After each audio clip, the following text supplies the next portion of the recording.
Wendy Reyes asumirá la Secretaría de Comunicación de la Presidencia de Ecuador en reemplazo de Andrés Seminario, quien dimitió del cargo el lunes, a pocos menos de 5 meses de haberlo asumido. La posesión será este 5 de abril, donde el presidente Guillermo Lasso hará oficial la nueva designación, en una ceremonia en San Borondón, provincia de Guayas. También es consultora en asuntos públicos, comunicación política y ha asesorado a administraciones gubernamentales de otros países. La flexibilización para portar armas anunciada por el presidente Guillermo Lasso ha encendido el debate en redes sociales y entre políticos. En el legislativo, el Partido Social Cristiano y Pachacutic ya se pronunciaron a favor y en contra de la medida. El gobierno atraviesa en este momento el juicio político que empezó el 3 de abril en la Comisión de Fiscalización. Y en medio de esta crisis, la reciente medida para afrontar la inseguridad está en la misma línea que ha impulsado el Partido Social Cristiano. Para la politóloga y experta en temas de seguridad, Carolina Andrade, esta decisión puede entenderse como un intento de acercamiento con esta tienda política. Sin embargo, menciona que el Partido Social Cristiano ha demostrado que es partidario de los pactos específicos y no a largo plazo. El alcalde de Alausí, Rodrigo Rea, fue agredido este martes 4 de abril por un grupo de ciudadanos afectados por el deslizamiento de tierra ocurrido el 26 de marzo, que deja ya 30 muertos y cuantiosos daños materiales. En un video se observa que Rea intenta abandonar un auditorio cuando recibe un manotazo de uno de los asistentes. Tras esta agresión, más personas se acercan al alcalde. Finalmente, la fuerza pública interviene y saca al funcionario del salón. Todo esto ocurre en medio de los gritos de las personas y el municipio de Alausí no se ha pronunciado sobre lo ocurrido. Una columna de vapor y gases de una altura de 800 metros sobre el nivel del cráter emanó este miércoles el volcán Cotopaxi, situado en el centro andino de Ecuador, informó el Instituto Geofísico de la Escuela Politécnica Nacional. La Secretaría de Gestión de Riesgos identificó que las afectaciones por una erupción de magnitud del volcán Cotopaxi afectarían a unos 770,000 habitantes de 4 provincias. Personal de la Policía Nacional ha cerrado la Avenida del Bombero frente a Cimas, sentido hacia la Avenida Carlos Julio Arosemena, donde se ha registrado un caso de sicariato. El asesinato se produjo cerca de las 10 de la mañana, cuando una moto se acercó a un vehículo y empezó a disparar al copiloto, quien sería el hombre asesinado. Según testigos, la moto, desde donde se propinaron los disparos, tenía la maleta que comúnmente usan los deliveries. Mañana del miércoles 20 de abril del 2022, un hecho conmocionó al país. Una bebé de 7 meses fue asesinada por 2 sicarios en Ibarra, Imbabura. Su padre, Luis Andrés, un ex policía que no quería pagar la pensión de alimentos. Su esposa, Marisol G., ambos autores mediatos. José L. y Ufredo B., coautores, recibieron la pena máxima de 34 años y 8 meses por el sicariato de la menor. La mañana del 31 de marzo, los jueces anunciaron el fallo condenatorio que también contempla tratamiento psicológico para la madre de la niña, quien sobrevivió al atentado, y una reparación integral de $20,000. Tarde de este lunes 3 de abril, la Fiscalía General del Estado formuló cargos en contra de Joan C. por su presunta responsabilidad en el femicidio de Maribel Castillo, de 47 años. La investigación realizada por Fiscalía determinó que el pasado 20 de febrero del 2023, Maribel Castillo se encontraba celebrando las festividades de carnaval junto a sus familiares y Joan. Y horas más tarde, Maribel salió del inmueble en compañía de Joan C., con el propósito de que le iba a ayudar a tomar un taxi. Sin embargo, junto al procesado, se trasladaron por aproximadamente 3 cuadras hasta los exteriores de una casa abandonada donde presuntamente Joan C. terminó con su vida. Se registraron incidentes dentro de la cárcel de máxima seguridad La Roca en Guayas, donde se encuentran recluidos líderes de las bandas criminales, entre otros detenidos como el exteniente de la policía Germán Cáceres, acusado de haber asesinado a María Belén Bernal. Por su parte, el Servicio Nacional de Atención Integral a Personas Adultas Privadas de la Libertad y Adolescentes Infractores no ha confirmado la situación sobre las víctimas. Se indicó que se activaron todos los protocolos de seguridad junto con la Policía Nacional y las Fuerzas Armadas. Sin embargo, de forma extraoficial se habla de 4 fallecidos y 2 aprehendidos debido a la balacera registrada. Fiscalía informó que Gladys L. fue sentenciada a 22 años de cárcel por ser la autora intelectual del asesinato de su cónyuge Luis E., registrado el 29 de agosto del 2019 en el cantón Lago Agrio. La motivación fue quedarse con los bienes de la víctima y cobrar la póliza de un seguro de vida que tenía. La noche del crimen, la mujer llevó a la víctima con engaños a la finca, haciéndole creer que iban a recolectar alimentos para cocinar. Cuando caminaban por una zona oscura e inhóspita de la propiedad, aparecieron 2 hombres, quienes con machetes agredieron a la víctima hasta quitarle la vida. Un nuevo hecho violento se suscitó en Guayaquil. Vacunadores dejaron un artefacto explosivo en una unidad de transporte, el cual detonó y dejó destrozado el bus en el sector conocido como Cooperativa Pascuales. El hecho habría sido perpetrado por los antisociales bajo el modus operandi de cobros extorsivos, quienes han robado la tranquilidad de los ciudadanos en esta ciudad y en diferentes zonas del país. Se desconoce si es que el artefacto explosivo detonó al interior o exterior de la unidad de transporte, debido a que solo se puede observar los daños que fueron registrados por moradores del sector.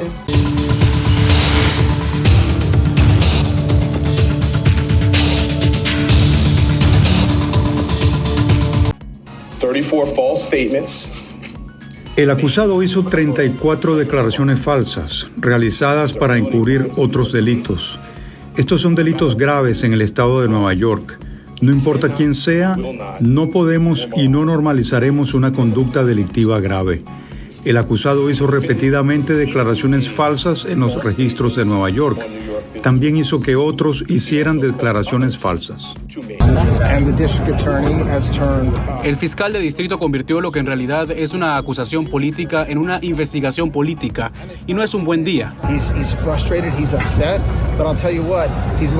Él, Trump, está frustrado, está molesto, pero les diré algo, está motivado y no lo van a detener, no lo van a retrasar. Y ese es exactamente lo que esperaba, y en esa medida no hubo ninguna sorpresa. En las inmediaciones de la Corte del Condado de Manhattan en Nueva York, este martes coincidieron manifestantes en contra y a favor del expresidente Donald Trump. Sus detractores lo califican como un chiste peligroso para Estados Unidos. Se ha estado burlando de todos, haciendo una parodia de todo. Simplemente todo es como, bueno, ¿cómo puedo llamar la atención? Le encanta el circo, pero hoy es un día muy serio en nuestro país, es un día histórico. Alguien con tanto poder, el expresidente, va a ser arrestado. Entre quienes apoyan a Donald Trump desde Nueva York, algunos lanzaron ataques a los medios de comunicación. You're all fake. No, he said fake news. He said fake news. A las afueras de la Corte de Manhattan se presentó el legislador republicano por Nueva York, George Santos, para apoyar a Trump por considerar que el expresidente está siendo injustamente atacado. Porque sentí que la gente necesitaba ver que su representante apoya el Estado de Derecho, porque este fiscal de distrito se niega a hablar para sacar a los delincuentes de las calles, pero quiere convertir un delito menor en un delito mayor. La concentración también incluyó a la legisladora republicana por Georgia, Marjorie Taylor Greene. La policía ha reforzado la seguridad en un perímetro de varias cuadras para evitar la interacción entre los diversos grupos de manifestantes. La premisa es mantener la protesta pacífica en medio de la controversia.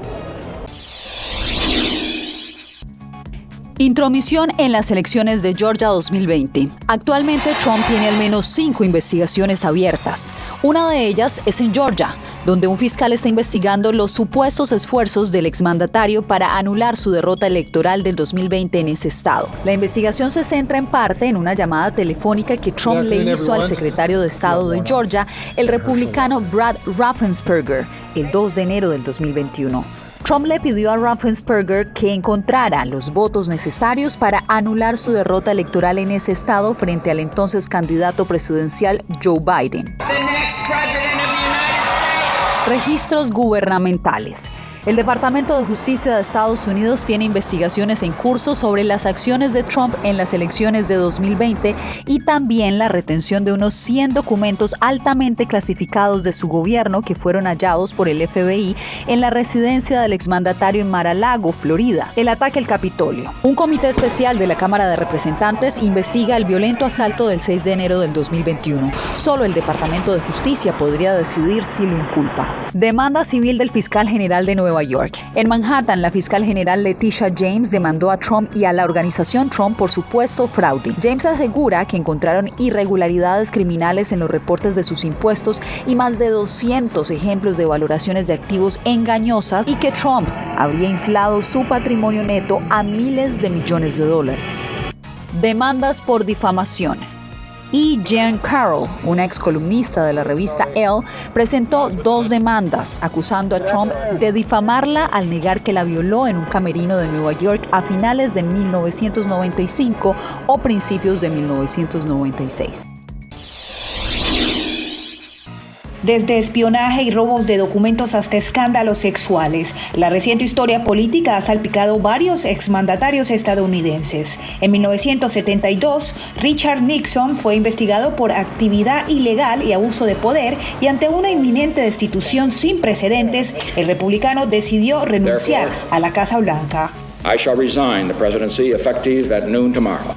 Según Daniel Garza, analista político conservador, debido a las fuerzas de las evidencias, certeramente hubo una investigación bipartidista. Existía suficiente sospecha o causa para llamar a cuentas o llamar una audiencia en frente de comités del Congreso. En 1998, Estados Unidos fue sacudido de nuevo, esta vez por un escándalo sexual. Bill Clinton, de 49 años, había mantenido relaciones sexuales con una becaria de 22, Mónica Lewinsky. I did not have sexual relations with that woman. Y aunque el demócrata negó los hechos, las pruebas lo hicieron retractarse. La prensa mundial cubrió el escándalo extramarital de Clinton y la investigación impulsada por el Partido Republicano, que finalmente lo absolvió de todos los cargos. Para el politólogo Giovanni Vicente Romero, la percepción del público sobre estos eventos puede ir cambiando. Los tiempos cambian, los escándalos también, y la percepción sobre todo del público en materia de opinión pública cambia. Por lo tanto, las normas culturales y lo que en aquellos momentos fue celebrado, hoy en día puede que sea condenado, que sea deplorable. Finalmente, en el 2023, los cargos criminales imputados por el estado de Nueva York al expresidente Donald Trump, pese a tener investigaciones federales por posesión de documentos clasificados e insurrección al Congreso, demuestra que la soga se rompe por el lado más débil. Un hecho que Laura Rodríguez, experta en asuntos de gobierno, cataloga como un testamento para los futuros mandatarios. Un testamento a la democracia de los Estados Unidos. Si él cometió un crimen, hay que tratarlo como cualquier otra persona. Investigaciones, juicios políticos y ahora imputación de crímenes, varios de los mayores escándalos que hacen parte del legado político presidencial de Estados Unidos.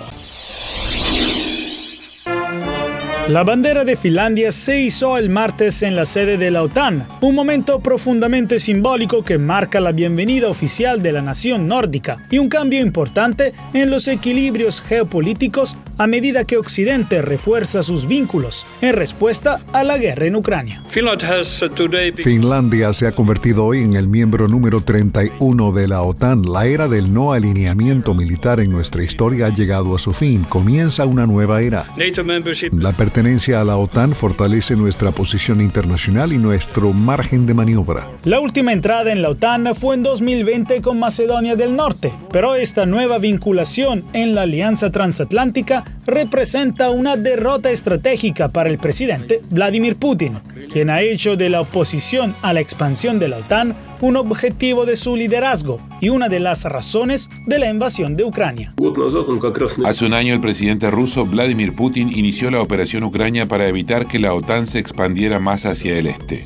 Bueno, ahora ha recibido 1.200 kilómetros de frontera con la OTAN. Según analistas, difícilmente la OTAN pondrá armas nucleares en Finlandia, pero el Kremlin dijo que la adhesión finlandesa a la OTAN refleja el rumbo antirruso de la alianza. El Kremlin cree que empeorará aún más la situación. La expansión de la OTAN marca una invasión de nuestra seguridad y de los intereses nacionales de la Federación Rusa. Naturalmente, nos obliga a tomar contramedidas para garantizar nuestra seguridad tanto en aspectos tácticos como estratégicos. En un comunicado, el secretario de Estado Antony Blinken dio la bienvenida al nuevo miembro, afirmando que Finlandia y la alianza son más fuertes ahora. En los últimos 5 años de conflicto sociopolítico en Nicaragua, casi el 50% de las organizaciones no gubernamentales han sido cerradas por el gobierno. La Fundación del Río, un importante organismo que también fue ilegalizado, se ha encargado de estudiar las consecuencias del cierre de estas instituciones. Antes de 2018 había más de 7.200 organizaciones y a la fecha de hoy se han cancelado prácticamente la mitad. Amaru Ruiz, quien es director de Fundación del Río, explica que por el cierre de las organizaciones, más de 23.000 personas han quedado desempleadas, según la más reciente investigación llamada El cierre de los organismos sin fines de lucro en Nicaragua. Y que debido al cierre, obviamente, muchos de sus miembros y trabajadores han tenido o que exiliarse o que quedarse ahí sin ninguna otra mecanismo de subsistencia. Uno de los más de 3.000 organismos cerrados fue el programa feminista La Corriente, que dirige la socióloga María Teresa Blandón. Mi organización se ocupaba de procesos de educación. El argumento de la Asamblea Nacional para cerrar las ONGs es que incumplieron con sus compromisos de transparencia ante el Estado. Lo que nosotros hemos visto es que hay una política de criminalización de la labor, de la labor que hacen las organizaciones de sociedad civil en el país. El informe de Fundación del Río revela que de las más de 3.000 organizaciones ilegalizadas, más de 300 son instituciones internacionales que se dedicaban a la cooperación para el desarrollo. Con el fin de promover el emprendimiento entre jóvenes paraguayos, se busca impulsar la legalización de cultivos medicinales de marihuana, pese a que su consumo no es aún legal en el país. Y lo que se pretende con este proyecto de ley es que esto se legalice, se regularice y el Estado regule en lugar de reprimir. Un alto precio, dice, tiene la represión de los gobiernos ante una droga que es ya muy común.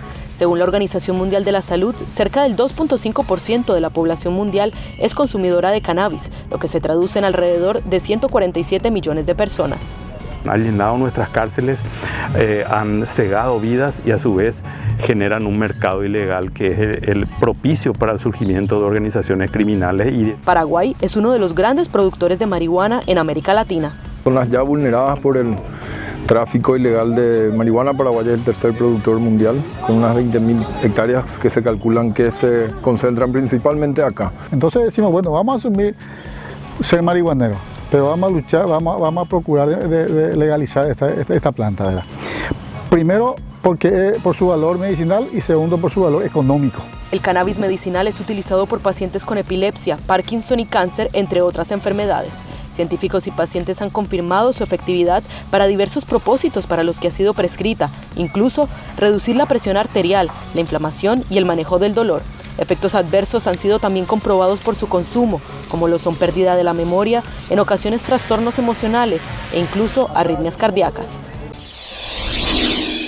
4 personas fueron asesinadas frente a uno de los hoteles más reconocidos de Cancún.